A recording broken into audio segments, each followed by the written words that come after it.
বর্তমান বিশ্বের এই সংকটময় মুহূর্তে সবচেয়ে যেটি বেশি প্রয়োজন সেটি হলো মানবিক মূল্যবোধ বা মানব ধর্ম। আমরা আজকে মানব ধর্ম নিয়ে আলোচনা করব, আশা করি সঙ্গেই থাকবে। মানব ধর্ম হলো মানুষের প্রকৃত ধর্ম, আদি ধর্ম, আত্মবিকাশের ধর্ম। আমরা সেই মানব ধর্মকে ভুলে গিয়ে নানারূপ ধর্ম অধর্ম নিয়ে অজ্ঞান অন্ধের মতো মোহাচ্ছন্ন হয়ে পড়েছে। চারিদিকে একটু সচেতন দৃষ্টিতে তাকালেই দেখা যাবে ক্রমশ ভয়াবহ পরিণতির দিকে এগিয়ে চলছে পৃথিবী। আজকের এই ঘোর সংকট কালে এই সর্বনাশা করুণ অবস্থা থেকে রক্ষা পেতে অবিলম্বে মানব ধর্মকে পুনঃপ্রতিষ্ঠিত করে মানব ধর্ম অনুশীলন করতে হবে আমাদেরকে। একটি ইটের নিচে চাপা পড়ে সবুজ ঘাসগুলো যেমন বিবর্ণ হয়ে যায়, তেমনি মানব ধর্ম বিভিন্ন অধর্মের চাপে পড়ে বিলীন প্রায়। ইট সরিয়ে ঘাসগুলোকে যেমন আবার আলো বাতাস ও পানি দিয়ে সঠিকভাবে পরিচর্যা করা হলে সেগুলো সজীব সতেজ ও প্রাণবন্ত হয়ে ওঠে, তেমনি সুপ্ত মানব ধর্মকে জাগ্রত করতে হবে। মানব ধর্ম হলো অন্ধ বিশ্বাস মুক্ত, মানব বিকাশমূলক, আধ্যাত্মিক বিজ্ঞান অনুসারী ধর্ম। একালের মহাবৈপ্লবিক উত্তাল তরঙ্গ প্রকৃত মানব বিকাশের জন্য প্রয়োজন মনুষ্যত্ব অর্জন। এ হলো অত্যুৎকৃষ্ট সুস্থ শান্তিপূর্ণ জীবন লাভের শ্রেষ্ঠ পথ। মানব ধর্ম গ্রহণ নয়, অর্জন করতে মুক্ত মনের সত্যপ্রাণ প্রেমী, যুক্তিবাদী, আত্মবিকাশকামী, জ্ঞান পথের উদ্যোগী মানুষদের এগিয়ে আসতে হবে। চতুর্দিকে মানব কেন্দ্রিক যত অশান্তি, যত সমস্যা ও সংকট ক্রমশ ভয়ানক রূপ ধারণ করতে চলেছে, তার অধিকাংশেরই মূল কারণ হল জ্ঞান ও চেতনার স্বল্পতা এবং শরীর ও মনের অসুস্থতা। আর এর একমাত্র সমাধান হল সার্বিকভাবে মানব ধর্ম অনুশীলন করা। শরীর ও মনের সুস্থতা সহ মনোবিকাশ এবং সার্বিক উন্নতি লাভের জন্য মানব ধর্ম ধারণ অর্থাৎ অর্জন করতে হবে এবং আত্মবিকাশ, ধ্যান ও যোগের অনুশীলন করতে হবে। পূর্বের ধর্ম ত্যাগ না করেও মানব ধর্ম অর্জন করা সম্ভব। এই ধর্ম প্রচলিত ধর্মের মতো নয়, মানুষকে সচেতন ও সুস্থ করে তোলাই এই ধর্মের মূল উদ্দেশ্য। মানব ধর্ম অনুশীলনের মধ্য দিয়েই প্রকৃত মানব বিকাশ এবং বিশ্বে শান্তি প্রতিষ্ঠা সম্ভব হবে। মানব জীবনে এক শুভ পরিবর্তন আসবে মানব ধর্মেরই পথচিত্র। প্রতিদিন সারা পৃথিবী জুড়ে অত্যন্ত মর্মাহতকর মনুষ্যকৃত যে সমস্ত ঘটনা ঘটে চলেছে এবং মানুষের যে বিকৃত বিকারগ্রস্ত উন্মাদ প্রায় রূপ আমরা অসহায়ের মতো অপ্রত্যক্ষ করে চলেছি, ধর্ম, রাজনীতি, প্রশাসন প্রভৃতি প্রচলিত কোনো ব্যবস্থা সিস্টেমই যে তার প্রতিকারে সক্ষম নয়, তা আমরা খুব ভালোভাবেই বুঝতে পেরেছি। এই ঘোর সংকটে আগামী সর্বনাশা পরিণতি থেকে আমাদেরকে রক্ষা করতে একমাত্র সমাধানের পথ আমাদেরকে মানবিক হতে হবে। মনে রাখবেন, ধর্মকে ধারণ না করে কখনোই ধার্মিক হওয়া যায় না। পুঁথিগত বিদ্যা এবং লেবাস মানুষকে ধার্মিক করতে পারে না। এখনো সময় আছে। আমরা যদি এখনো সেই পথ অবলম্বন করে এগিয়ে যেতে পারি, তাহলেই শেষ রক্ষা হবে। মানব ধর্ম আসলে কি? একজন মানুষ রূপে আমরা প্রত্যেকেই একটি সহজ ধর্ম নিয়ে জন্মগ্রহণ করে থাকি, কিন্তু সমাজ সংসার সেই মানবত্ব লাভমুখী স্ববিকাশমূলক স্বাভাবিক ধর্ম থেকে আমাদেরকে বিচ্যুত করে, বিপদগামী করে কোনো একটি বিশ্বাস ভিত্তিক ধর্ম নামক অধর্ম আমাদের উপর চাপিয়ে দেয়।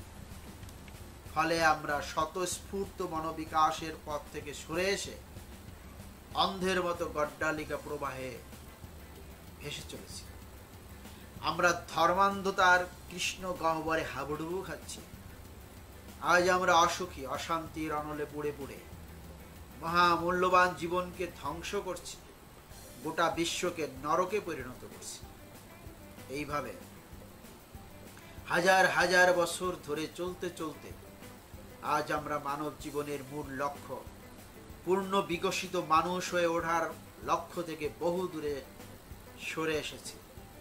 এতদিনে স্বাভাবিকভাবে যতটা মনোবিকাশ তথা মানব বিকাশ হওয়ার কথা ছিল, তার কিয়দংশ বিকাশও হয়ে ওঠেনি। আজ ক্রমশ আত্মবিকাশ লাভের মধ্য দিয়ে মানবত্ব লাভের উদ্দেশ্যে বিস্মৃত প্রায় মানব ধর্মকে পুনঃপ্রতিষ্ঠিত, পুনঃজাগ্রত করে মানুষকে তার মূল স্রোতে ফিরিয়ে আসতে হবে। সময়ের চাহিদা মতো আত্মপ্রকাশ করতে হবে। মানব ধর্মের কোনো মূর্ত রূপই নেই, সম্পূর্ণ বিমূর্ত। যেমন ভালোবাসা, একে সঠিকভাবে বুঝতে হলে পূর্বলব্ধ সংস্কার বিশ্বাস থেকে মুক্ত হয়ে প্রচলিত ধর্ম, শাস্ত্র, মত এবং বিভিন্ন ব্যক্তির উক্তির সঙ্গে তুলনা না করে নিরপেক্ষ যুক্তি বিচার সহ মুক্ত মন নিয়ে সত্য উপলব্ধির উদ্দেশ্যে এগিয়ে যেতে হবে। এ হলো বিশুদ্ধ জ্ঞানের পথ। এখানে একটা কথা উল্লেখ্য, সহজ প্রবৃত্তি এবং সহজ ধর্মের সঙ্গে কিছু নিজ প্রবৃত্তি, কিছু আদিম বা পাশবিক ধর্ম আমরা জন্মসূত্রে লাভ করে থাকি। এখন সেগুলিকে অনিষ্টকর অবদমন প্রক্রিয়ার মাধ্যমে অবদমিত করে নয়, সঠিক শিক্ষা ও চিকিৎসার মাধ্যমে এবং জ্ঞান ও চেতনার আলোকে সেই সব অন্ধকার অংশগুলিকে আলোকিত করে তুলতে হবে। পৃথিবীর মুক্ত পাঠশালায়, এই জাগতিক শিক্ষা ব্যবস্থায় অভিজ্ঞতার দ্বারা সজাগ, সচেতন, যুক্তিপ্রিয় ও সত্যপ্রেমী হয়ে ঘাত প্রতিঘাত, বাধা বিঘ্ন, প্রতিকূলতার মধ্য দিয়ে, কর্ম ও ভোগের মধ্য দিয়ে, জ্ঞান অভিজ্ঞতা লাভের মধ্য দিয়ে স্বতঃস্ফূর্তভাবে শিক্ষা গ্রহণের মাধ্যমে ক্রমশ মনোবিকাশ তথা চেতনা বিকাশের পথে এগিয়ে চলাই মানুষের স্বাভাবিক ধর্ম, মৌলিক ধর্ম এবং অন্যতম প্রধান ধর্ম। আর এই হলো মানব ধর্ম। এমন অসামঞ্জস্য, এমন পার্থক্য সৃষ্টি হওয়ার কারণ কি? আর মানব ধর্মের স্বাভাবিক ছন্দময় মূল স্রোত থেকে বিচ্যুত হয়ে এমন দুঃখ দুর্দশাগ্রস্ত হওয়ারই বা কারণ কি? এর অন্যতম কারণ হলো মানুষের উপর চাপিয়ে দেওয়া কৃত্রিম ধর্ম। একটাই জগৎ, পথ একটাই, শুধু জ্ঞান ও চেতনার পার্থক্যের জন্য এক একজনের এক এক দশা, এবং এই পথ ও জগৎ এক একজনের কাছে এক এক প্রকার উপলব্ধ হয়। শুধু তাই নয়, জ্ঞান ও চেতনার স্বল্পতার কারণে এই পথ, এই জগৎকেই দুঃখ, কষ্ট, যন্ত্রণাময় নরক করে তোলে কেউ কেউ। এর জন্য অনেকাংশে দায়ী স্বার্থান্বেষীদের দ্বারা পরিচালিত অন্ধবিশ্বাস ভিত্তিক প্রচলিত ধর্মীয় আচরণ। ধর্ম যাকে ধারণ ও পালন করে আমাদের মনোবিকাশ বা মানব বিকাশের পথে এগিয়ে যাওয়ার কথা, উল্টো সেই ধর্মই যদি আমাদের বিপদগামী নিম্নগামী করে তোলে, তো সেই মিথ্যার ব্যাসাতিকে কি ধর্ম বলা যাবে? এক শ্রেণীর কুচক্রী অমানুষ তাদের হীন স্বার্থ চরিতার্থ করার উদ্দেশ্যে মানুষকে তাদের সৃষ্ট কাল্পনিক ধর্ম নামে অধর্মের খাঁচা কলে পুরে মানুষের মধ্যে ধর্মীয় অন্ধবিশ্বাসের অনুপ্রবেশ ঘটিয়ে মানুষকে তার স্বাভাবিক বিকাশমুখী মানব ধর্ম থেকে বিচ্যুত করে তার অধঃপতন ঘটিয়েছে। এই অজ্ঞান অন্ধত্বজাত অশান্তি থেকে মুক্ত হয়ে স্বচ্ছন্দে আর সানন্দে এগিয়ে যেতে চাইলে জ্ঞান ও চেতনা বিকাশের পথে অগ্রসর হতে হবে আমাদের মানব ধর্ম ভিত্তিক আত্মবিকাশ মূলক ধর্মের পথ ধরে মানব ধর্মকে পুনঃপ্রতিষ্ঠিত করতেই হবে, যাকে ধারণ করে মানুষ ভালোভাবে বাঁচতে পারে, অপরকে বাঁচাতে পারে এবং আত্মবিকাশের পথে নিজে অগ্রসর হওয়ার সাথে সাথে অপরকে অগ্রসর হতে সাহায্য করতে পারে। তাই হলো মানব ধর্ম। আর এই মানব ধর্মই হলো মানুষের একমাত্র পথ। এখন অনেকেই প্রশ্ন করতে পারেন, তাহলে আলাদা করে মানব ধর্ম অনুশীলন করার প্রয়োজন কি? প্রয়োজন এই জন্য, আমরা হাজার হাজার বছর পেরিয়ে এসেও এখনো আমাদের যথেষ্ট মনোবিকাশ ঘটাতে পারিনি। আমরা আজও যে তিমিরে, সেই তিমিরেই পড়ে আছি। আমাদের চেতনা বিকাশের ক্ষেত্রে সবচাইতে বড় প্রতিবন্ধকদের চিহ্নিত করতে হবে প্রথমে। এরা হলো প্রচলিত ধর্মীয় আচরণ, রাজতন্ত্র, বর্তমানের রাজনীতি আর বৈশ্যতন্ত্র, ব্যবসা বাণিজ্য ব্যবস্থা। এরা চিরকালই আমাদেরকে এদের প্রয়োজন অনুসারে মূর্খ বানিয়ে রাখতে সদা তৎপর। মানুষের মনোবিকাশ এদের কাম্য নয়। মানুষ বেশি সচেতন হয়ে উঠলে এদের সর্বনাশ। এদের কারসাজিতেই আজ আমাদের যতটা মনোবিকাশ ঘটার কথা তা ঘটা সম্ভব হয়নি। মানব ধর্ম হলো একটি অতি উৎকৃষ্ট বিশেষ প্র্যাকটিক্যাল ও থিওরিটিক্যাল শিক্ষা ব্যবস্থা, যার দ্বারা বিভিন্ন প্রতিকূলতা দূর করে দ্রুত মনোবিকাশ ঘটানো সম্ভব। মানুষকে সুস্থ সচেতন করে তোলা এবং পূর্ণ বিকশিত মানুষ হয়ে ওঠার লক্ষ্যে আমাদেরকে এগিয়ে নিবে।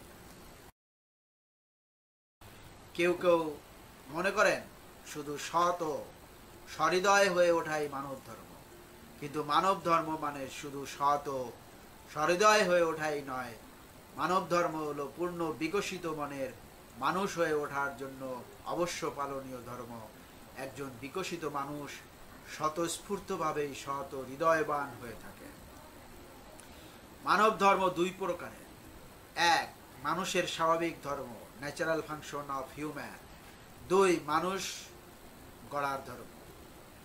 এ হলো একটা আরোপিত ব্যবস্থা বা সিস্টেম, যার দ্বারা প্রকৃত বিকশিত মানুষ গড়ে তোলা যায়, যা মানুষের মৌলিক ধর্ম সম্পর্কে মানুষকে সজাগ সচেতন করে তোলে এবং সেই পথে দ্রুত অগ্রসর হতে সাহায্য করে। এর মধ্যে আবার দুটি ভাগ আছে। একটি হলো তাত্ত্বিক বা দার্শনিক দিক বা শিক্ষা, থিওরিটিক্যাল এডুকেশন, আর অপরটি হলো ব্যবহারিক দিক বা আচরণগত শিক্ষা, প্র্যাকটিক্যাল এডুকেশন। যে মানুষ গড়ার শিক্ষা ব্যবস্থা ধারণ পালনের মধ্য দিয়ে একজন ব্যক্তি যথেষ্ট বিকশিত মানুষ হয়ে উঠতে পারে, তাই হলো মানব ধর্ম। আর মানব ধর্মই মহাধর্ম। মানুষ হওয়া বলতে কি বোঝায়? মনীষীরা যখন আশীর্বাদ করে বলেন মানুষ হও, তখন তারা কি শুধু খেয়ে পরে বড় হওয়ার কথা বলেন? একবারও ভেবে দেখি না আমরা অনেকের বক্তব্য মানুষ আবার কি হব, আমরা তো মানুষই। আসলে এই মানুষ হওয়া বলতে বোঝায় যথেষ্ট বিকশিত মানুষ হওয়া, অর্থাৎ যথেষ্ট বিকশিত মনের মানুষ হওয়া। আত্মবিকাশের অর্থ হলো মনোবিকাশ, মনের বিকাশ। ব্যাপারটা নিয়েও অনেকে দ্বন্দ্বে আছে। কেউ কেউ ভাবে আমাদের অনেক বয়স হয়েছে, যথেষ্ট জ্ঞান বুদ্ধি অভিজ্ঞতা হয়েছে, এর থেকে আবার কি বিকাশ হবে? এদের কাছে পূর্ণবয়স্ক মানুষ আর পূর্ণ বিকশিত মানুষ প্রায় সমার্থক। বহির্মুখী দৃষ্টি দিয়ে অন্তরের অন্ধকার, অসুস্থতা, অপূর্ণতা, অন্তরের বিকাশ বোঝা সম্ভব নয়। তার জন্য মন সম্পর্কে সাধারণ জ্ঞান সহ মন সম্পর্কে সজাগ সচেতন হতে হবে। আমাদের মনের দিকে তাকাতে হবে, লক্ষ্য রাখতে হবে মনের মাঝে কি আছে। মনে রাখতে হবে এই মন আছে বলেই আমরা মানুষ। তাই একজন মানুষ হিসেবে আমাদের মন সম্পর্কে জানতে হবে। যার মন যত বিকশিত সে ততটাই বিকশিত মানুষ। মানুষে মানুষে এত পার্থক্য সৃষ্টির পেছনেও বড় কারণ হলো আমাদের মন।